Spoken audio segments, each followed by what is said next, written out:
On s'intéresse à ce cadre de concertation inclusive qui a été institué hier par le président.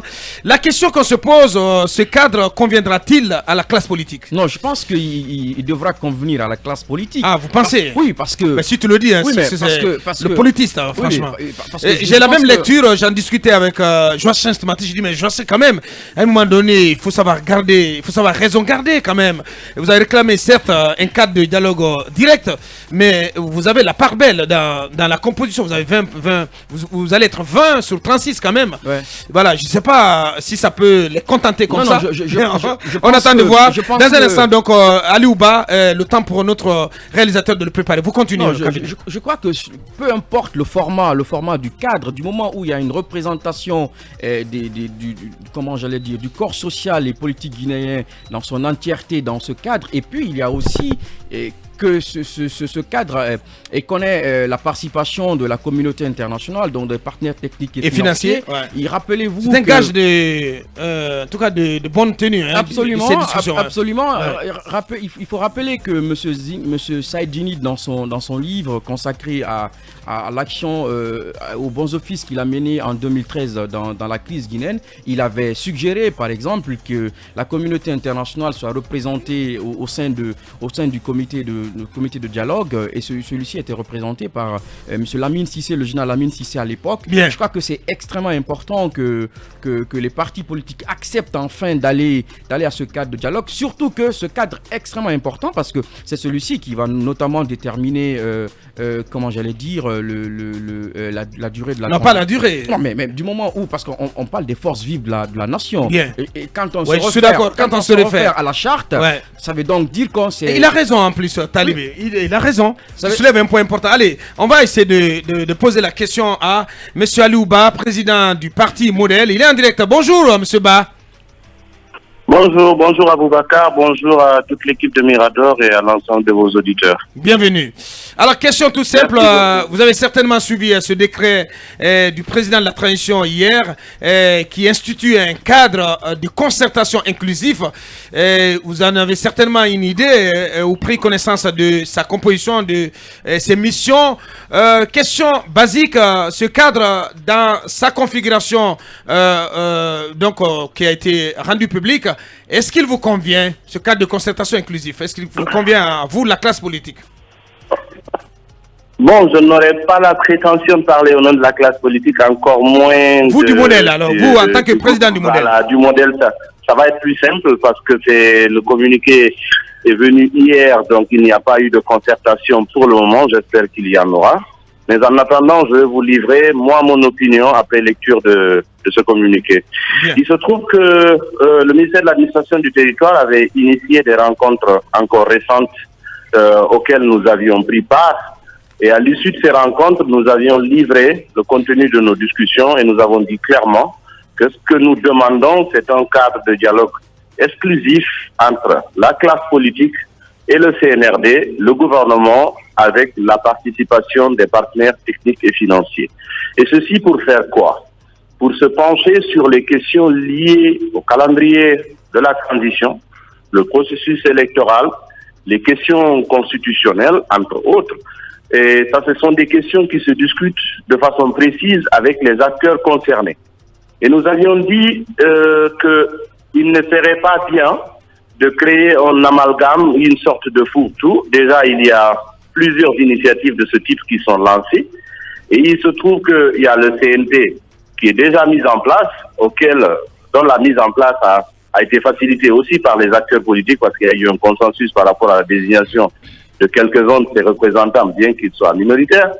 Il y a aujourd'hui le lancement des assises nationales. Ça aussi, c'est présenté comme étant des structures de concertation.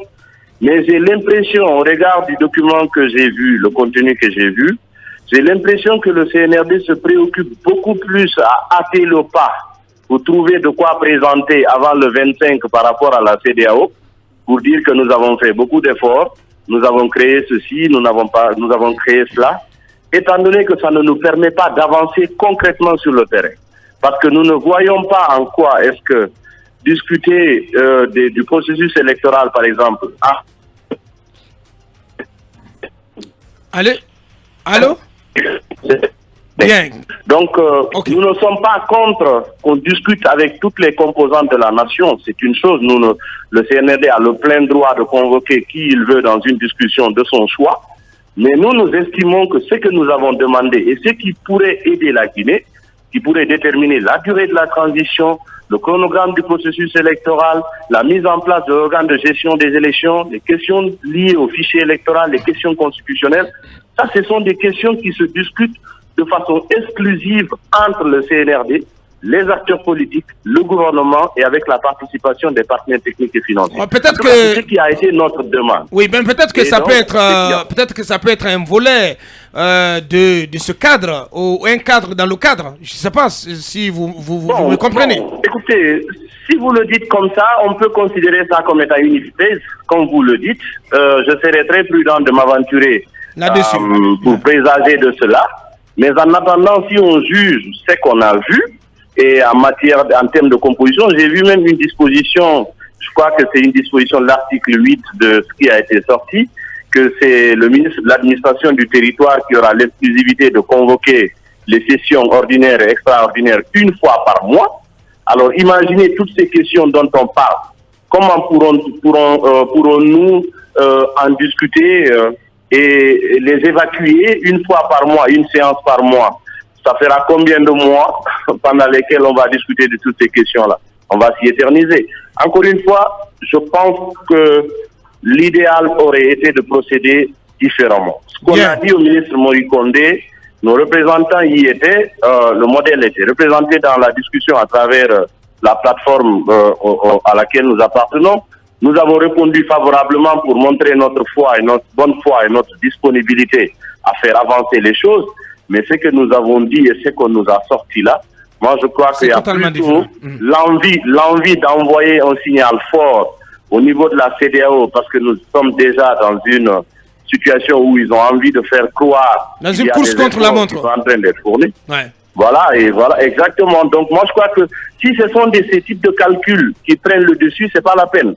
En fait, ce que certains ne comprennent pas, Aboubacar, c'est que toutes ces petites manœuvres, c'est du réchauffé. Avec Alpha, on a connu tellement de manœuvres dilatoires que finalement, les gens se sont habitués à ça. Donc, à chaque fois que vous posez un petit acte, si c'est dans le sens de manipuler les gens pour juste trouver un petit résultat provisoire et passer un cap, dès que vous posez l'acte, et tout de suite, les gens ils comprennent de quoi il s'agit.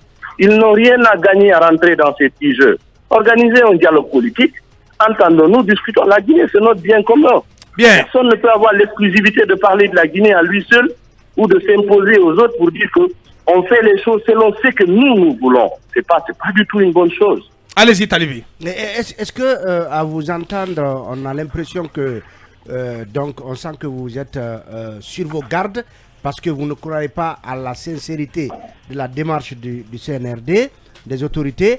Est-ce que, pour vous, ce cadre de concertation répond un peu à l'article 77 qui dit que la durée de la transition sera déterminée en commun accord entre les forces vives et le CNRD. Est-ce que ce cadre pourrait représenter ces forces vives auxquelles fait allusion l'article 77? Justement, Talibé, j'ai l'impression que c'est là que se trouve la subtilité. En fait, tout ça, c'est pour éviter, c'est une façon de diluer les acteurs politiques dans un tout.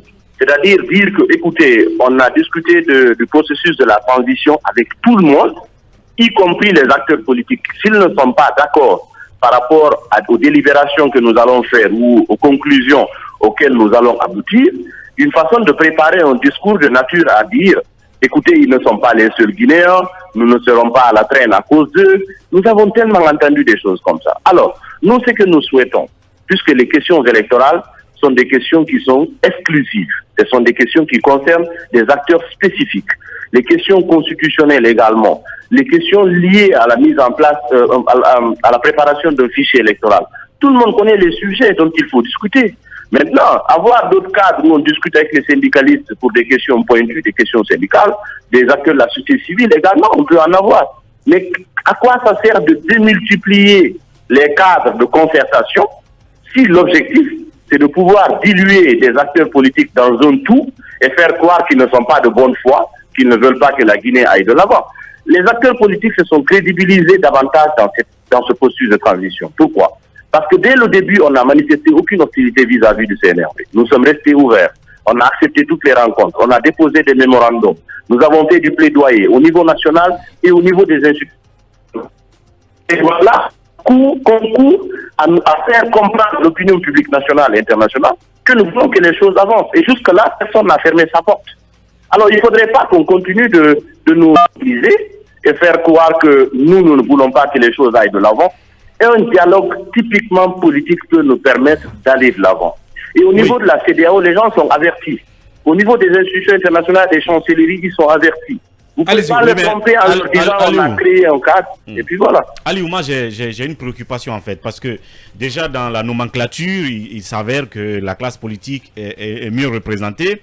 Vous avez un souci que ça ne devienne un autre fourre-tout à l'image de la structuration du CNT où toutes les entités politiques et sociales sont représentées, ou aussi les assises nationales. Ouais. Mais là quand même, on parle de la transition et de toutes ces implications, n'est-ce pas? On estime qu'il y aura des élections communales, il y aura des élections législatives, puis la présidentielle. Et forcément, peut-être qu'il y a d'autres entités. Quand on parle de forces vives, il y a des acteurs de la société civile, par exemple au niveau des élections locales, qui peuvent, comme on l'a vu pour la dernière expérience, participer indirectement. Donc si on doit les inclure de ce cadre de dialogue, alors qu'au bout, on doit tabler sur toutes les élections qui doivent avoir lieu tout au long de la transition dont la durée sera aussi déterminée, est-ce que vous ne pensez pas que ce sera de l'exclusion? Moi, je vois plutôt un schéma où quand on arrive à un TDR ou je ne sais pas, à un débat qui concerne des élections purement politiques, qui concernent les partis politiques, qu'on vous invite, que vous donnez votre position. Je disais, un sous-cadre de ce cadre de concertation. De vouloir avoir typiquement un cadre à 100% parti politique, est-ce que vous ne rendez pas la tâche difficile? Pourquoi elle le serait? Imaginez, Ouri, passer par des petits contours dans les quartiers, vous avez une autre. Pas. Il n'y a pas de... Le cadre de dialogue politique, il peut se créer. Il ne peut en rien entraver les travaux des autres espaces de concertation qui existent. Le CNT va continuer de travailler. Les assises nationales vont continuer de se tenir. Le cadre de dialogue politique va continuer de se tenir. Bien sûr. Si mettre en place un cadre de dialogue politique est difficile, ça voudrait dire qu'on ne veut pas aller de l'avant. Parce que ce n'est pas du tout difficile. Bien. Et finalement, à l'heure qu'il est, est-ce que le modèle va bouder ce cadre de concertation inclusive? Mais écoutez, c'était trop tôt pour nous de nous prononcer de façon aussi ferme et sur cette question. Encore une fois, vous m'avez pris à chaud. Ouais. Donc ça voudrait dire que je donne ma lecture, mon opinion, sans avoir la prétention de représenter qui que ce soit en dehors du modèle, que j'ai la responsabilité de diriger.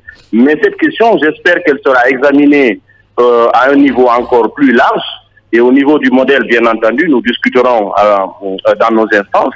Et on verra bien. Et il n'y a pas tout à fait de visibilité pour le moment sur ce même cadre-là. Il a été annoncé. Vous m'avez demandé de me prononcer. Une réaction à chaud. Nous savons déjà. Ouais. Voilà, et on verra bien. On verra bien. Fois, ce ne sont pas des positions tranchées que je suis en train d'exprimer. Voilà qui est bien dit. Des réserves. Voilà, j'exprime des réserves et des inquiétudes parce que nous aimons tous ce pays. Nous ne voulons pas être un obstacle à son évolution. Donc, ce ne sont pas des positions tranchées que j'ai exprimées. Voilà qui est bien dit. C'est une lecture d'une situation par rapport à un contexte. Voilà qui est bien dit. Grand merci à vous, monsieur le président du modèle. Merci, merci de votre disponibilité habituelle. Aliou Ba, président du modèle, donc, qui était un de nos invités par téléphone. Toutes nos excuses auprès des autres. Et là, Mamadou Silla, président de l'UDG, Seykouya Bari, secrétaire exécutif de l'UFR. Voilà, je pense que ce n'est que partie remise. Très certainement, ils prendront la parole dans cette même émission demain avec Mamadou Ouri Diallo et tous les autres. Je termine avec quelques messages. On n'est pas là pour être contenté, c'est Fodé Baldé qui parle, mais pour que l'article 77 de la charte soit respecté et observé à la lettre. Le cadre de concertation institué viole même l'article 77 de la charte qui lui consacre un cadre de dialogue entre le CNRD, un organe de la transition et les forces vives, ce qui va impliquer inéluctablement la publication de la liste nominative des membres du CNRD. Est-ce une fuite suite en avant, il pose la question. Et puis ce message aussi qui dit la question du consentement. Donc c'est un rapport avec Lilou, l'ancien ministre Lilou. La question du consentement a été évacuée par la réqualification des charges qui a été éliminée, qui a éliminé plutôt le délit d'atteinte à la vie privée. Mieux, elle ne concerne pas le ministre Khalil. Secondo, le dossier de l'audio est chez un juge d'instruction au TPI de Dixine, donc distinct de cette cabale. Bien, donc, précision, oui, Mohamed Kaba. Voilà, on m'apprend à l'instant T que la situation de Lucien Nabé se dégrade à l'hôpital. Oh là là, dommage. Ah oui, du gouverneur, à Dommage. la cardiologie. Dommage. Et c'est vraiment inquiétant. Dommage. Les autorités sont alertées. Ouais, bah ben, si tu permets, oui. Hier, le procureur Ali Touré a été aperçu au chevet de Lucien Nabé parce que dès qu'il aurait appris qu'il est malade, il est allé lui-même s'enquérir. En tout cas, il faut lui permettre de bénéficier de soins, meilleurs. Hein. Le procureur est parti. Pour ne pas que sa situation continue de se Aujourd'hui, dégrader. c'est pire. Toutes les dispositions sont prises. Franchement, Non, aujourd'hui, c'est pire. Toutes nos pensées voilà, à tous ces hauts cadres donc, qui sont en situation difficile, et notamment à Dr Lucien Nabé. Ça n'est terminé pour aujourd'hui. Grand merci à nos équipes, à la régie, à la transmission. Alpha Diaouné, le Smart Tech, Ibrahim Baben Diallo, Wally Design. Merci à vous tous qui nous avez suivis aux 4 coins du monde. Merci de l'attention. Derrière nous, l'équipe de Ousmane Tolo d'Intégré. Au revoir, à demain matin. Vous avez Mirador, la grande messe de l'investigation journalistique, la plus grande tribune politique de la Guinée. Avec Aboubacar Diallo, Talibé Bari, Mamadou Ouri Diallo, Akoumba Diallo, Kabinet Fofana, Mohamed Kaba, Ibrahima Lincoln Souma, Mamadou Diambalde.